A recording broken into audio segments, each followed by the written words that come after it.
Do not dwell in the past. Do not dream of the future. Concentrate the mind on the present moment. ये शब्द थे Lord Buddha के और आज का वीडियो उन्हीं को समर्पित है। So welcome to aspirant hub, the easiest way to learn. तो चलिए आज का वीडियो शुरू करते हैं। गौतम बुद्धा, जो बुद्धा के नाम से भी प्रचलित थे, ये एक बहुत बड़े फिलोसोफर थे, स्पिरिचुअल टीचर थे और साथ ही साथ रिलीजियस लीडर भी थे, जिनका एंशिएंट इंडियन हिस्ट्री में आपको जिक्र मिलेगा ही मिलेगा। तो चलिए इनके चरित्र के ऊपर एक वर्णन करते हैं।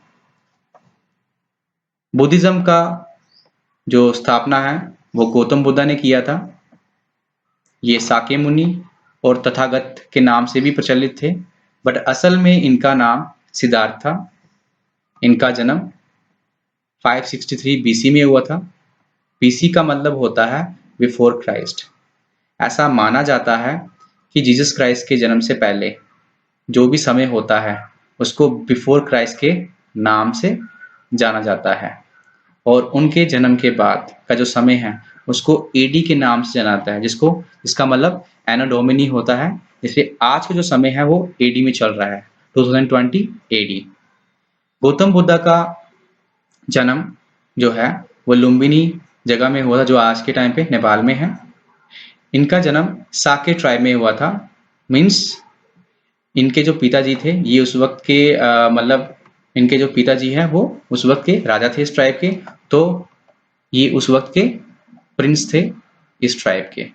ठीक है, ऐसा माना जाता है कि इनका जो जन्म है, जिस दिन इनका जन्म हुआ था उस दिन विशाख पूर्णिमा थी। इनके पिताजी का नाम शुद्धोधन था। ये शाक्य ट्राइब के जो रूलर थे। इसी की वजह से इनके जो बेटे गौतम बुद्धा है वो उस वक्त के प्रिंस थे, और उसी की वजह से जो गौतम बुद्धा है वो साके मुनि के नाम से भी जाने जाते हैं। इनकी माता का नाम महामाया था। मात्र जब गौतम बुद्धा का जन्म हुआ तो उसके 7 दिन के बाद इनकी माता का देहांत हो गया था। तो उसके बाद इनके पिताजी ने एक दूसरी औरत से शादी की थी जिसका नाम गौतमी था, और इन्हीं की वजह से बुद्धा को गौतम बुद्धा का नाम मिला हुआ है। गौतम बुद्धा की शादी यशोधरा से हुई थी। तब उस वक्त जो गौतम बुद्धा थे उनका जो उम्र था वो सिर्फ 16 साल था, और इन्होंने 13 साल अपनी पत्नी के साथ व्यतीत किए हैं। और इस बावजूद इनको एक बच्चे की प्राप्ति भी हुई जिसका नाम राहुल था। और 29 साल की उम्र में इन्होंने अपने राजगृह को त्याग दिया था।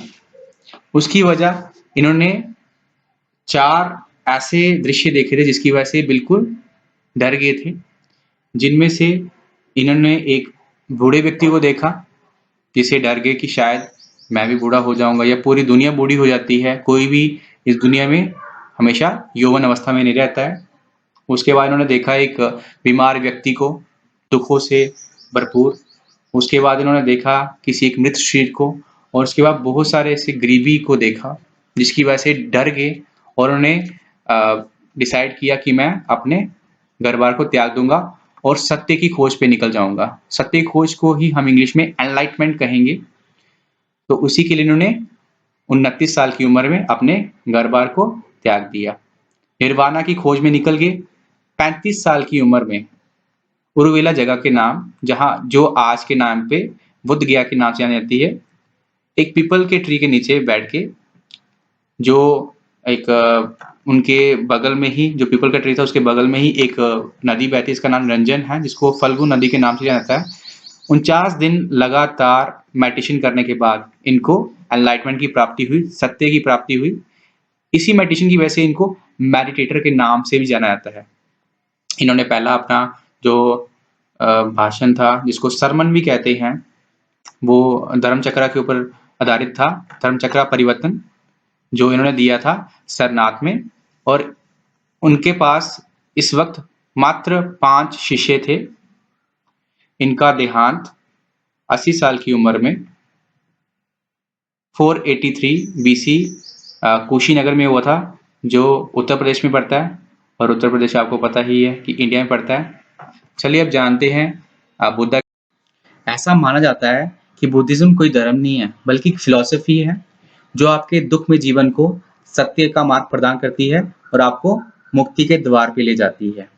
तो इसके लिए गौतम बुद्धा ने 4 नोबल ट्रुथ दिए हैं जिनको ये आर्य सत्य का नाम दिया उन्होंने, और 8 फोल्ड पाथ बताए हुए हैं जिनको उन्होंने अष्टांगिका मार्ग का नाम दिया है। तो चलिए पहले 4 नोबल ट्रुथ्स पढ़ लेते हैं।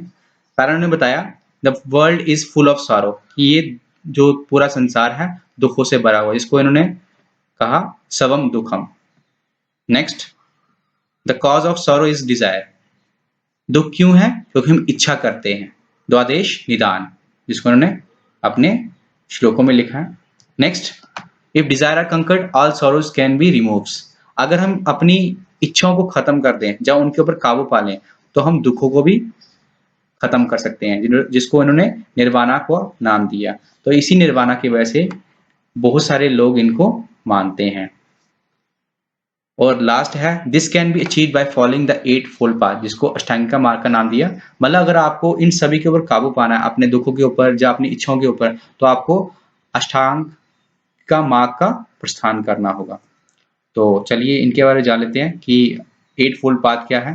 पहला है राइट अंडरस्टैंडिंग, दूसरा है राइट थॉट, तीसरा है राइट स्पीच, चौथा है राइट एक्शन, पांचवा है राइट लाइवलीहुड, छठा है राइट एफर्ट, सातवां है राइट माइंडफुलनेस, आठवां है राइट कंसंट्रेशन। और अगर आप चाहते हैं कि मैं इसका जो 4 नोबल ट्रूथ्स हैं और 8 फोल्ड पाथ है उनको डिस्क्राइब करूं, तो मुझे कमेंट जरूर करें। अगर आपको ये वीडियो अच्छा लगा तो प्लीज इसको ज्यादा से ज्यादा शेयर करें और सब्सक्राइब करना बिल्कुल ना भूलें।